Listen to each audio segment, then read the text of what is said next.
Voltando ao Anapolina, o Anapolina ficou famoso, mas graças às defesas que você fez. Você lembra a história daquele jogo? Porque ele quase não aconteceu, né? Exato. Neblina, muita chuva, Perfeito. o Márcio Braga quis adiar, o Coutinho não quis. Não. E depois eu joguei com o Tita, né? O Tita, depois de tudo isso, veio 88, o Tita veio para o Vasco. E aí, nas nossas papos, nas nossas conversas, exatamente aconteceu isso, que caiu uma neblina, fechou tudo, e alguns dirigentes, o próprio, não sei se o treinador, alguém falou assim, não, vamos embora, amanhã a gente volta. E alguns jogadores, ele me contou isso. Alguns jogadores, não, vamos esperar isso abaixar, porque a gente vai atropelar esse time logo, ganha e acabou, pô, a gente vai para o Rio, voltar para aqui, vamos atropelar. O que acontece? A neblina, normalmente, quando vem uma chuva, limpa tudo, foi exatamente o que aconteceu. Veio a chuva, limpou tudo, clareou tudo, e aí houve o jogo, e aí a história, todo mundo sabe qual foi, né? E aí você fechou o gol. Principalmente o vascaíno, né? Foi um gol da Anapolina, que ninguém conhecia. Gol da Anapolina 1-0. E realmente uma das maiores partidas que eu fiz na minha carreira. Pois é. Só que o Anapolina que é lembrado, né? No entanto, você que fez. Ninguém lembra, na verdade. Garantiu o resultado. Né? Na verdade, ninguém lembra que o Acácio estava. Alguns perguntam, você estava naquele jogo, né, casa? Aí eu tenho que falar, estava. Mas a Anapolina ficou na história. Ó, o time do Até por causa do nome, né? o time do Serrano era você, Paulo Verdão. Você lembra? Mais ou Paulo menos. Ramos, Renato e Cândido. Israel, Moreno e Wellington. Isso. Humberto, Luiz Carlos e Anapolina. Teve alguns jogadores aí que se destacaram. Paulo Verdão, por exemplo, jogou no Botafogo. O Israel foi pro Bangu. O Índio não está nesse time, então. O centroavante jogou no Corinthians. Como titular, não. Pode ter entrado depois. Teve alguns jogadores que sobressaíram também. Olha, foi um baita de um time, esse time que foi montado. Pô, e o do Flamengo? O do Flamengo, isso que eu ia falar. O do Flamengo... Raul, Leandro, Campeão Luiz do Pereira, mundo, Marinho e Júnior, Vitor, Adílio e Zico, Tita, Anselmo e Edson. Nossa Senhora. O que aumenta ainda mais o valor, né? Com todo respeito, defesas, né? Agora, com todo respeito, né? Eu costumava ganhar deles, né? Ganhou mais ou perdeu mais? Mas ganhei, não, vocês contou, ganhou muito mais. Ganhei muito mais que perdi. Ganhei no Serrano. Vim pro Vasco, depois do Vasco perder alguns títulos do Flamengo. Ganhei em 82. Fui bicampeão estadual 87, 88 em cima do Flamengo. Eu tenho 3 títulos estaduais, todos 3 em cima do Flamengo, pô. E dentro do brasileiro, que depois vai chegar, nós vamos chegar lá, dentro do brasileiro, nós tínhamos ganho 5 partidas consecutivas do Flamengo e fomos perder exatamente no brasileiro de 89, nós fomos campeões brasileiros. Depois talvez chegue lá. O que eu ia comentar aqui, antes de começar a gravação, a gente conversou aqui um pouquinho. Aliás, aproveita e se inscreve no canal, deixa o seu like, participa com a gente. Tem vídeos na internet, não sei se você conseguiu ver, as grandes defesas do Acácio. Aí tem você contra o São Paulo. Sim. E o resto é tudo você contra o Flamengo. É impressionante a quantidade de defesas marcantes suas em jogos contra o Flamengo. Olha, claro que ficou na memória do vascaíno as maiores defesas que eu fiz, a maior partida que eu fiz, claro que foi contra o São Paulo, né? Mas a maior defesa que eu fiz pelo Vasco foi contra o Flamengo. O torcedor pode ir lá e buscar, né?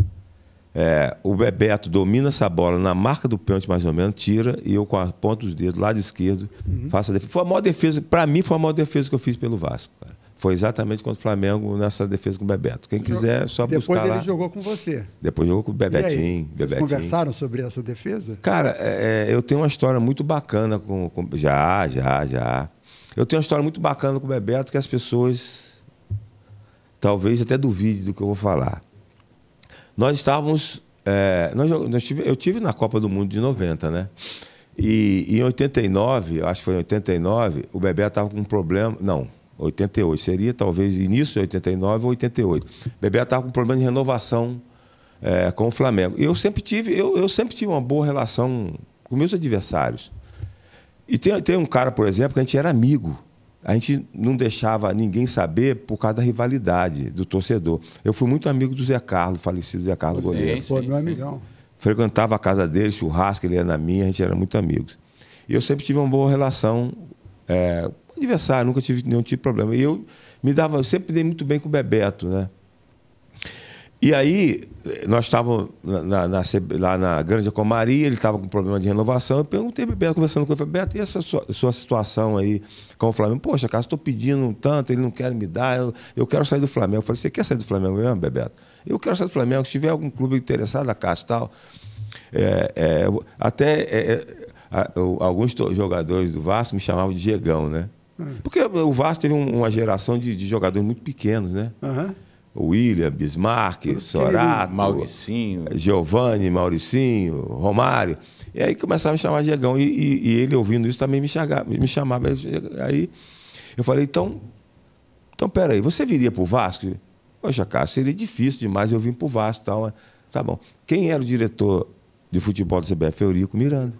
Eu peguei e sentei com ele e falei, existe essa possibilidade. Que isso, tá maluco, cara? Eu estou falando, eu acabei de conversar com ele. E aí, me parece que chamaram ele. E aí, no outro dia que nós estávamos treinando, aí foi um bafo, aquela situação toda, nós estávamos treinando, vem Márcio Braga, uma porção de diretores, eu vou lá, chamei o Eurico, não deixou nem eles entrarem. E foi esse mais ou menos que o Bebeto veio para o Vasco. Não fui eu, né? Mas eu dei a dica lá para contratar ele. Os caminhos, né? E acabou sendo extremamente um dos caras mais importantes para a gente conquistar esse bicampeonato brasileiro de 89 pelo Vasco, foi o Bebeto, cara. Eu queria voltar lá no começo, 82. Quando você vai para o Vasco, como é que você... qual é a sua reação de encontrar, de repente, um ídolo como o Roberto Dinamite lá? E Mazzaropi. E Mazzaropi, que era, imagino que um grande ídolo também, né? Sem dúvida. E eu digo sempre, cara, eu digo isso para os goleiros, né, que eu trabalho, principalmente quando eu estou na base, você aprende olhando. Esse é o grande detalhe do garoto que quiser mesmo chegar a um bom nível. E eu aprendi muito com o Mazzaropi. Tudo que ele fazia, que eu achava que era de correto, eu tentava assimilar aquilo ali. E o Mazzaropi me ensinou muito. E o Roberto, então, nesse dia, eu tive a felicidade, eu acho que eu consegui. Eu joguei quase 10 anos no Vasco, né? Eu acho que consegui chegar a esse nível, esse patamar também, de uma pequena idolatria que eu acho em relação ao torcedor do Vasco, porque eu fui parceiro de quarto do Roberto, cara. Eu fui parceiro de quarto do Roberto aí dos meus 9 anos, quase 7 anos. E ele me ensinou demais. Ensinou demais de como se comportar, né? Eu acho que isso é extremamente importante, cara. Eu, por exemplo, nas viagens, por exemplo, eu nunca vi o Roberto. A gente tinha direito de sair, depois retornar 2 horas antes. Eu nunca vi o Roberto sair do quarto. Então, o Roberto foi um cara que, para mim, foi um grande exemplo, né? E é por isso que ele é ídolo, né? De todos nós. E você lembra de uma história bacana dessas aí de quarto junto, não? Eu tenho muita história com o Roberto, cara. Tem muita história. Tem muita história. E eu convivi, né? O casamento dele com a Jurema, né? Depois ele perdeu a Jurema, ficou muito mal, acabou perdendo a Jurema. E depois eu convivi também ele no novo casamento dele com a Liliane, né? Então eu tenho muita história com o Roberto, cara. De títulos, de coisas boas. E a maior delas que eu tenho de história com o Roberto foi que nós estávamos em Brasília. Eu não sei se foi campeonato brasileiro ou algum amistoso. E normalmente tocava, era telefone, né? Do quarto, do hotel. Aí tocava o telefone e ele não atendia. Eu era obrigado a atender, o garoto, né? E eu atendi. E aí alguém falou assim, aqui, quem está falando? Eu falei, o Acácio. Oi, boa tarde, Acácio. Aqui é da CBF. Preciso falar com o Roberto. Tá bom, aí passei para ele estava sendo convocado para a Seleção Brasileira. Que sensacional. Para mim foi a coisa mais bacana, assim, né?